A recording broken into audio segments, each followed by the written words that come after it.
Hello everyone, very welcome to Step Up Academy. मेरा नाम है राहुल गुरुंग और हाँ, याद रखना कि केमिस्ट्री इज फॉर क्रिएटर्स। ठीक है, इसी बात को यहाँ पर बताते हुए हम लोग बढ़ चुके हैं अब इलेक्ट्रोकेमिस्ट्री के लेक्चर नंबर 15 की तरफ, जहां पर आज हम लोग जानेंगे कि Debye Huckel and Onsager equation and rule क्या था फॉर दी इलेक्ट्रोलाइट्स, जो कि होते हैं आपके पास में स्ट्रॉन्ग वाले। ठीक है, यहां पर वीक इलेक्ट्रोलाइट्स को भी मेंशन करना जरूरी है, क्योंकि वीक इलेक्ट्रोलाइट्स को कंपेयर करके ही स्ट्रॉन्ग इलेक्ट्रोलाइट्स के लिए डीबे हकल एंड ऑनसेगर इक्वेशन एंड रूल्स को बताया गया है।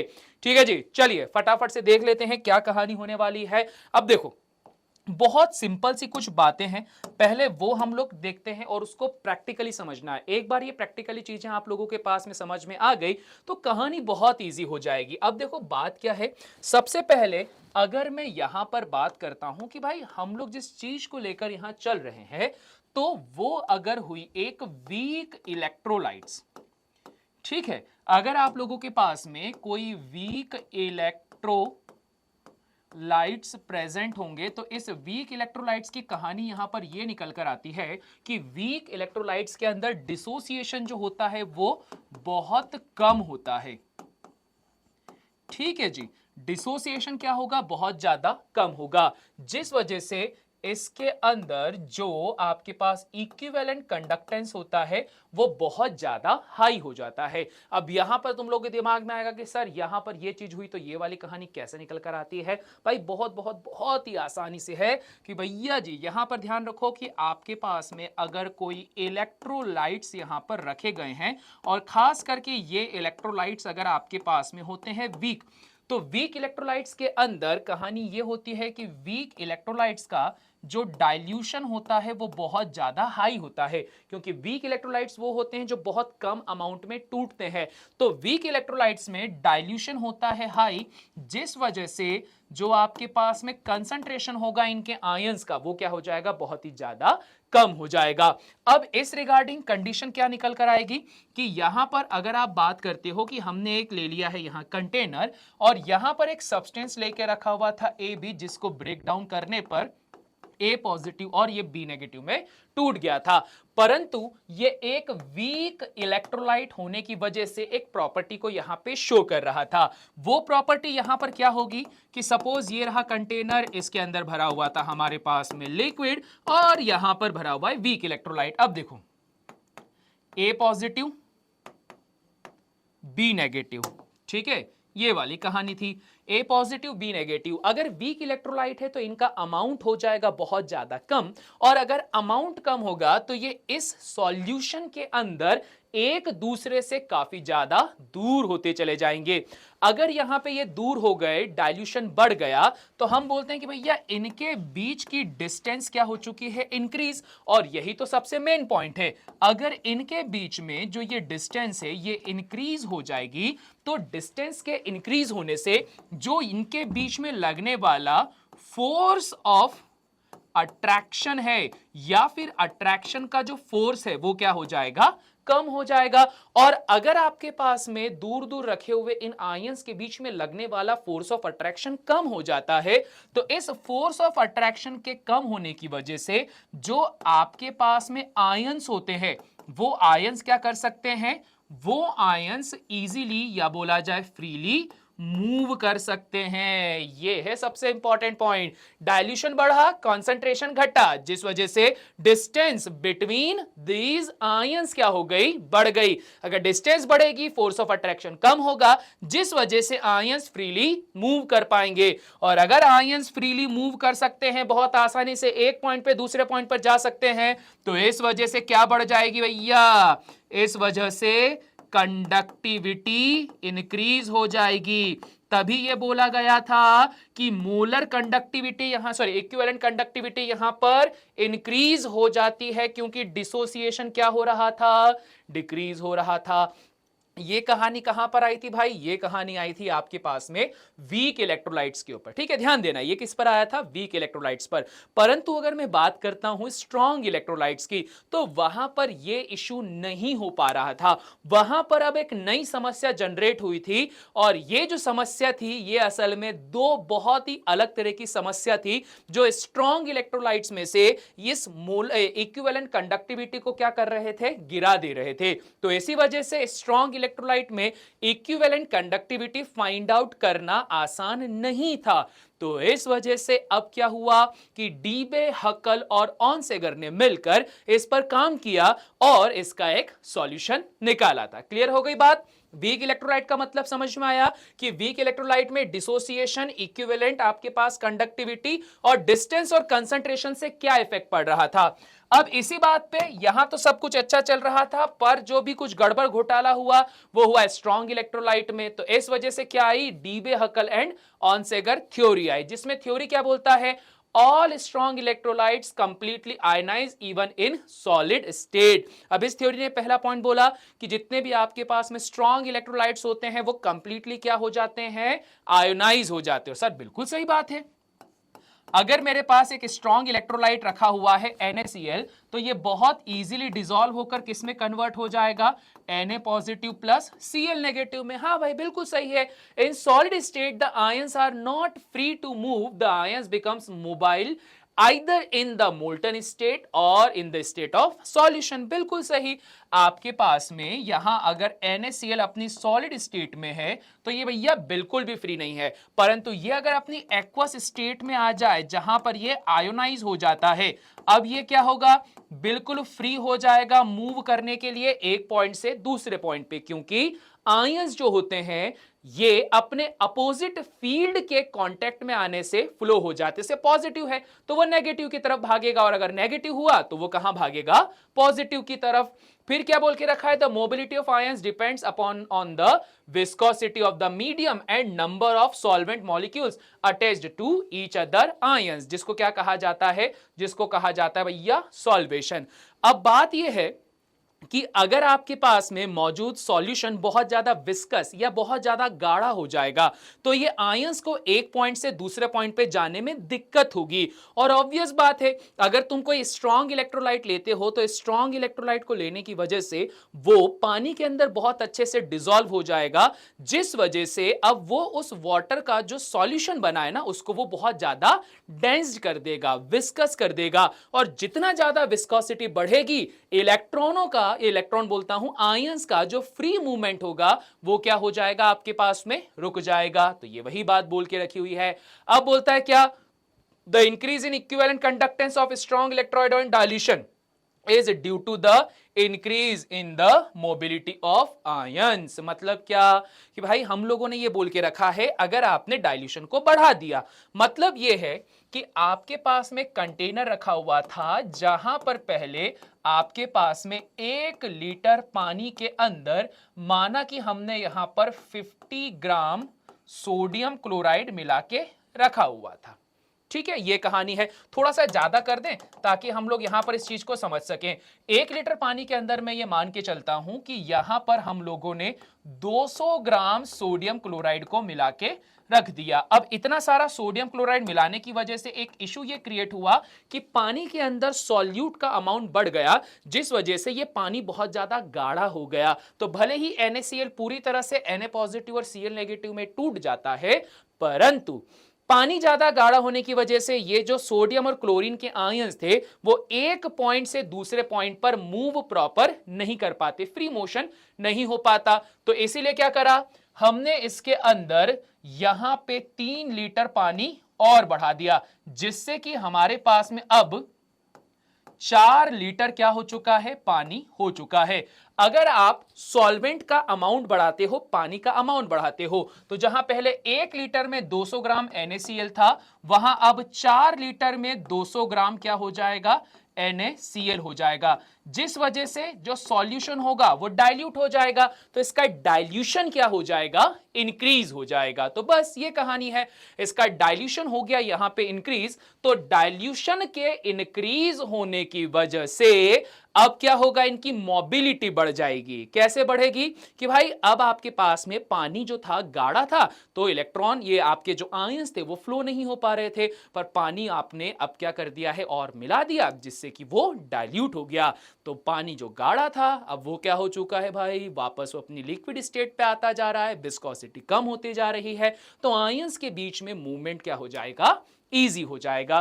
तो यही बात लिख के रखिए। और अगर आयंस इजीली मूव करेंगे तो उसका जो कंडक्टिविटी है वो भी क्या हो जाएगा, बढ़ जाएगा, क्योंकि कंडक्टिविटी डिपेंड करता है आयंस के एक पॉइंट से दूसरे पॉइंट पर कितना फ्रीली वो मूव कर पाता है, इस पर। फिर क्या बोला, strong electrolytes completely dissociated even at the lower dilution but equivalent conductivity is low because of the low mobility. जो बताया था कि यहां पे इसका आप बोलते हो कि भैया जो आपके स्ट्रॉन्ग इलेक्ट्रोलाइट्स होते हैं पूरी तरह से डिसॉल्व हो जाते हैं, टूट जाते हैं, परंतु इस बात का ध्यान रखना कि स्ट्रॉन्ग इलेक्ट्रोलाइट के पूरी तरह से टूटने के बावजूद भी यहां पर जो मोलर कंडक्टिविटी या इक्विवेलेंट कंडक्टिविटी होती है स्ट्रॉन्ग इलेक्ट्रोलाइट में, वो गिर जाती है। क्यों गिर जाती है, क्योंकि यहां पर जब कभी भी आप बात करते हो स्ट्रॉन्ग इलेक्ट्रोलाइट्स की, तो स्ट्रॉन्ग इलेक्ट्रोलाइट्स के अंदर यहां पे जितना ज्यादा अमाउंट आप इसका बढ़ाते चले जाओगे तो वैसे वैसे जो सॉल्यूशन है इसका विस्कोसिटी बढ़ता चले जाएगा, और जैसे जैसे विस्कोसिटी यहां पे बढ़ता चले जाएगा वैसे वैसे जो आपके पास में फ्री मूवमेंट होता है आयंस का, वो क्या हो जाएगा, रुक जाएगा। और मूवमेंट आयन का रुक गया, ऑब्वियस बात है उसकी कंडक्टिविटी भी क्या हो जाएगी, कम हो जाएगी। और ये जो आपने कंडक्टिविटी कम होने की बात करी गई है, ये कंडक्टिविटी कम होने पर आपके पास में दो ऐसे फैक्टर होते हैं जो इस कंडक्टिविटी पे इफेक्ट डालते हैं, और साथ ही साथ में ये मोबिलिटी ऑफ आयंस को क्या कर देते हैं, रिड्यूस कर देते हैं। दो फैक्टर कौन कौन से हैं, एक है आपके पास में रिलैक्सेशन इफेक्ट और एक है आपके पास में इलेक्ट्रोफोरेटिक इफेक्ट। ठीक है, अब देखो relaxation effect of electrophoretic effect में क्या बोला गया, रिलैक्सेशन इफेक्ट होता है एक्चुअल में एक एसिमेट्रिक इफेक्ट। अब इसमें क्या लफड़ा आएगा, सर बहुत आसान है। अगर आप बात करते हो यहां पर आपके पास में है सिमेट्रिकल आयनिक एटमॉस्फेयर, मतलब क्या कि सर यहां पर मेरे पास में रखा हुआ एक केटायन जिसके चारों तरफ एनायंस ने इसको क्या करके रखा हुआ है, घेर कर रखा हुआ है। वहीं अगर आप बात करते हो एसिमेट्रिकल एटमॉस्फेयर की अगर बात की जाए तो पॉजिटिव चार्ज क्या हो गया, इस साइड आ गया, और नेगेटिव चार्ज क्या हो गया, इस साइड आ गया। अब देखो भाई साहब होता क्या है, जैसे जैसे आप स्ट्रॉन्ग इलेक्ट्रोलाइट का जो कंसंट्रेशन है उसको बढ़ाते जाओगे तो स्ट्रॉन्ग इलेक्ट्रोलाइट्स में क्या होगा, ज्यादा अमाउंट में तुम्हें केटायन और ज्यादा अमाउंट में एनायन मिलेंगे। कंसंट्रेशन बढ़ाने पर इनके बीच की जो डिस्टेंस है वो क्या हो जाएगी, कम, जिस वजह से इनके बीच का जो फोर्स ऑफ अट्रैक्शन है वो क्या हो जाएगा, आपके पास में बढ़ता चले जाएगा। और अगर फोर्स ऑफ अट्रैक्शन बढ़ गया तो ये अपोजिट आयंस ही एक दूसरे को क्या करना चालू कर देंगे, रोकना चालू कर देंगे, होल्ड करना चालू कर देंगे, जिस वजह से आयोनिक मोबिलिटी गिर जाएगी। और इस आयनिक मोबिलिटी के गिरने की वजह से ऑब्वियस बात है इसका जो इक्विवेलेंट कंडक्टिविटी है वो भी क्या हो जाएगा, गिर जाएगा। तो ऐसी कुछ घटना आती है। अब आपने क्या करा, अब आपने यहां पर किसी इलेक्ट्रिकल फील्ड को अप्लाई कर दिया, तो इलेक्ट्रिकल फील्ड अप्लाई करने से क्या होगा, अगर यहां कोई नेगेटिव फील्ड अप्लाई करा है तो पॉजिटिव इधर भागेगा, और अगर उधर नेगेटिव है तो इधर पॉजिटिव आया तो सारे नेगेटिव इधर भागेंगे, जिस वजह से क्या होगा भैया, कंडक्टिविटी थोड़ा सा दोबारा से चालू हो जाएगी। पर at the end of the story कहानी यही निकल कर आती है कि आपके पास में स्ट्रॉन्ग इलेक्ट्रोलाइट्स के आयंस के बीच में फोर्स ऑफ अट्रैक्शन ज्यादा होने की वजह से इनकी जो मोबिलिटी है वो क्या हो जाती है, गिर जाती है। और यहां पर ये क्या करते हैं, ये आपके पास में रिलैक्सेशन इफेक्ट या एसिमेट्रिक इफेक्ट, सॉरी सिमेट्रिक बोल रहा हूं, वहां पे एसिमेट्रिक इफेक्ट को जनरेट करवा पाते हैं। ठीक है जी, सेकंड वाले पॉइंट पे बात करते हैं, तो ये है आपके पास में इलेक्ट्रोफोरेटिक इफेक्ट। अब देखो भैया इलेक्ट्रोफोरेटिक इफेक्ट में क्या होता है, अगर मैं बात करता हूं कि मेरे पास में रखा हुआ है NaCl जिसको तुमने मिला के रखा हुआ है पानी पे, तो जो NaCl है इसका कैरेक्टरिस्टिक कैसा है कि ये ब्रेकडाउन होता है Na positive and Cl negative में। वहीं अगर H2O की बात करते हैं तो ये भी पोलर बिहेवियर का, H positive and OH negative.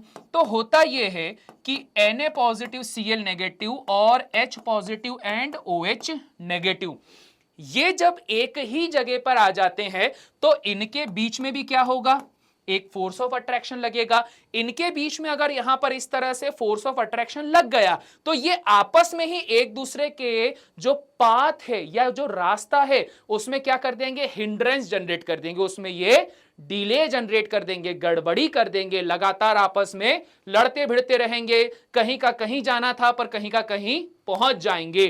तो ऐसी सिचुएशन पे क्या होता है, इसको कहा जाता है इलेक्ट्रोफोरेटिक इफेक्ट। ये देखो आपके पास में ये सॉल्वेंट का मॉलिक्यूल था, इसके पोलर होने की वजह से ये क्या करता है, यहां पर केटायन एनायन के रास्ते को हिंडर्ड कर रहा था। तो ये भी समस्या किसके अंदर निकल कर आई थी, ये भी समस्या निकल कर आई थी स्ट्रॉन्ग इलेक्ट्रोलाइट्स के अंदर। और जब ये दोनों समस्याएं इस स्ट्रॉन्ग इलेक्ट्रोलाइट्स के अंदर निकल कर आई तब इस समस्या का समाधान निकाला किसने, डीबे हकल एंड ऑनसेगर ने, जहां उसने यहां पर यह बताया कि भाई ये जो समस्या होती है, इस समस्या को आपको अगर दूर करना है तो एक मैथमेटिकल एक्सप्रेशन में किसी कांस्टेंट की रिक्वायरमेंट होगी, जो कांस्टेंट आपको यहां पे देके रखा हुआ है।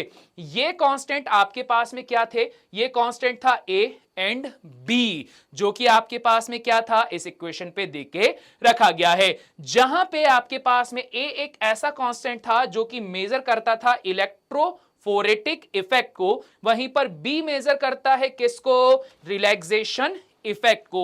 वो यहां से वहां जाने टाइम पे रुका था ना वो, जहां पर सी मेजर करता है किसको, कंसंट्रेशन इन ग्राम पर इक्विवेलेंट पर लीटर, ग्राम पर बोल रहा हूं, ग्राम इक्विवेलेंट पर लीटर को। ग्राम इक्विवेलेंट क्यों आया, क्योंकि ऑब्वियस बात है सर, अगर आपने यहां पर HCl लिया है तो इसका n फैक्टर 1 है, परंतु आपने H2SO4 लिया है तो n फैक्टर कितना है, 2। मतलब जब आप डिफरेंट काइंड्स ऑफ यहां पे सॉल्यूट्स को लोगे या इलेक्ट्रोलाइट्स को लोगे तो उनके ब्रेकडाउन होने पर जो आपको प्रोडक्ट मिलेगा उसकी वैल्यू भी अलग अलग होती है। इसीलिए 3 फैक्टर यहां पर आए, ए बी एंड सी, जो आपको इस तरह से फॉर्मूले में यहां पे प्रेजेंट होते हैं। तो बस रे भाई, ये होता है डीबे हकल ऑनसेगर इक्वेशन, जहां पर उसने ये बता के रखा हुआ है कि ए और बी अगर आपके पास कांस्टेंट है तो बी कौन सा है, पहला वाला रिलैक्सेशन टाइम का, जिसके अंदर हम लोगों ने क्या देखा था, डाइल्यूशन तुम लगातार बढ़ाते जा रहे थे तो वहां पर आयंस आयंस में अट्रैक्शन हो गया। और दूसरा पॉइंट हम लोगों ने क्या देखा था, ये वाला। क्लियर हो गई बात, समझ में आ गया। वैसे अगर तुम क्वेश्चन की बात करते हो क्लास 12th लेवल की, तो क्लास 12th लेवल पे आपको ये एक फॉर्मूला सफिशिएंट होता है जो आपका काम यहां पर कर देगा। हायर क्लासेस में जाने पर इन कांस्टेंट ए और बी की वैल्यूज को आपको रखना पड़ता है, जहां पर ऑब्वियस बात है ये है वैल्यू बी की और ये वाली वैल्यू किसकी है, ए की है, ये कांस्टेंट की वैल्यू है। पर आपने अगर इतना भी कर दिया तो ये आपके पास में क्या होगा, सफिशिएंट इनफ हो जाएगा। ठीक है जी, क्लियर हो गई बात, पल्ले पड़ गया। और भाई साहब यहां पे एक छोटा सा पॉइंट और मेंशन करेंगे, क्योंकि जब यहां पे मोबिलिटी की बात कर रहे हैं भाई, हम लोगों ने देखा कि आखिरकार डीबे हकल और ऑनसेगर ने किस प्रकार आप लोगों को यह समझा के रखा था कि यहां पर आयंस जब तक फ्री मूव नहीं करेंगे तब तक कंडक्टेंस क्या होगी, यहां पे कम होती चली जाएगी। तो अब इसी फ्री आयन के मूवमेंट पे हम लोग बात करते हैं ट्रांसपोर्ट नंबर या फिर ट्रांसफरेंस नंबर की। मतलब सिंपल सा वही है कि जब आपके पास में केटायन और एनायन का फॉर्मेशन होता है तो केटायन और एनायन जब एक दूसरे से अपोजिट डायरेक्शन पे ट्रेवल करते हैं तो इस सिचुएशन पे आप लोगों को बताया जाता है ट्रांसपोर्टेशन नंबर या ट्रांसपोर्ट नंबर। जैसे अगर बात करता हूं मैं ट्रांसपोर्ट नंबर ऑफ केटायन की, कि कितने केटायन एक पॉइंट से दूसरे पॉइंट पे मूव करेंगे, तो ये क्या होगा, amount of current carried by the cation upon में टोटल करंट कैरिड। जितना आपके पास में मौजूद केटायन करंट कैरी करते हैं वो divided by total current carried by the system. Now अगला क्या हो जाएगा, अगर सेम एनायन की बात की जाते हैं तो एनायन में क्या हो जाएगा, आप अगर स्पीड की भी बात करोगे तो वही बात है, क्योंकि जितना आपके पास में करंट होगा उतनी ही आपके पास में स्पीड होगी, तो स्पीड के लिए भी आप ये वाली वैल्यू बता सकते हो। और यहां से अगर ट्रांसपोर्ट नंबर ऑफ कैटायन की बात करते हो रिगार्डिंग स्पीड, तो स्पीड का फॉर्मूला क्या हो जाएगा, स्पीड ऑफ एनआईएन अपॉन में speed of cation plus NIN. ये लगभग कैसा है, वही मोल फ्रैक्शन जैसा है। ट्रांसपोर्टेशन नंबर ऑफ एनआईएन क्या हो जाएगा, वो हो जाएगा आपके पास में ट्रांसपोर्टेशन नंबर ऑफ एनआईएन। अच्छा कैटायन में ये कर दिया भैया, कैटायन में ये पॉजिटिव पॉजिटिव लगा देना, ठीक है, ये पॉजिटिव पॉजिटिव कैटायन में, और एनआईएन में क्या आ जाएगा आपके पास में, नेगेटिव आ जाएगा। तो बस अगर आप कैटायन का ट्रांसपोर्टेशन नंबर निकाल रहे हो तो स्पीड भी कैटायन की, और अगर एनआईएन का निकाल रहे हो तो स्पीड भी किसका आ जाएगा आपके पास में, एनआईएन की स्पीड यहां पे आ जाती है। ठीक है भैया, ऐसी कुछ कहानी है। और इस कहानी के साथ में ही ये लेक्चर हो चुका है एंड। ये वाला जो पार्ट होता है ये आपके पास में थ्योरी के लिए थोड़ा सा इंपॉर्टेंट रहता है। आप अगर कोई बड़े लेवल के एग्जामिनेशन वगैरह प्रिपेयर करते हो तो वहां पर थ्योरीज वगैरह में पूछ लिया जाता है। कई बार स्कूलों में भी इस क्वेश्चन को इन्वॉल्व कर दिया जाता है कि आखिरकार डीबे, हकल और ऑनसेगर इक्वेशन क्या होती है। ठीक है जी, क्लियर हो गई बात, समझ में आ गया। और अगर ये सब कुछ क्लियर हो गया है तो इसी के साथ में ही ये लेक्चर हो चुका है एंड। आई होप सो आपने ये सारे लेक्चर ऑलरेडी देख रहे होंगे जो आप पहले से देखते हुए आ रहे हो। और इसके अलावा आप लोग लगातार स्टेप अप एकेडमी के साथ जुड़े रहना, चैनल को सब्सक्राइब कर देना, वीडियो को कर देना लाइक। मैं मिलता हूं आप सभी से नेक्स्ट वीडियो में, तब तक के लिए सभी को टाटा बाय बाय।